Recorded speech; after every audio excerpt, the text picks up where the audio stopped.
En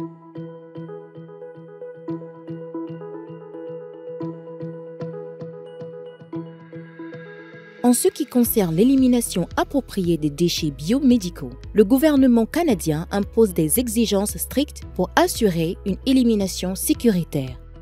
Cela signifie que non seulement les déchets biomédicaux sont détournés du flux de déchets généraux, mais qu'ils doivent également être triés en sous-catégories spécifiques de déchets au point de génération. Il est donc crucial d'avoir une définition claire de chaque catégorie de déchets biomédicaux afin d'assurer la conformité à toutes les réglementations. Une des plus grandes catégories de déchets biomédicaux que les professionnels de la santé doivent gérer sont les déchets sanguins. Alors, qu'est-ce qui est considéré comme des déchets sanguins? Et quelles sont les fausses idées courantes concernant ce flux de déchets? À la base, les déchets sanguins se composent de sang liquide et semi-liquide ou de produits sanguins.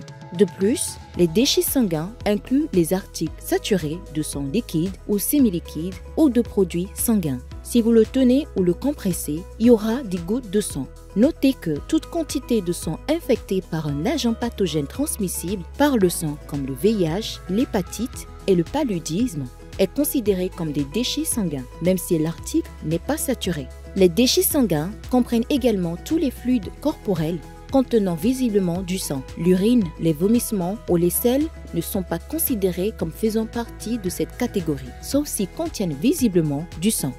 Cela inclut également les fluides corporels prélevés au cours d'une intervention chirurgicale, d'un traitement ou d'une autopsie.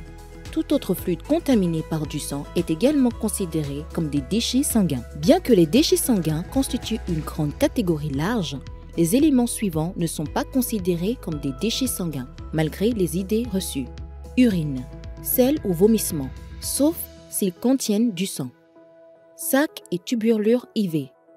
Sac de NPT. Sac de sang d'alimentation. Sac de déchets biologiques vides. Tubulure de dialyse ayant subi un cycle de rinçage et ne contenant pas de liquide rouge ou rose. Articles souillés de sang mais non saturés de sang, c'est-à-dire gaz, mouchoirs, bandages, gants, etc.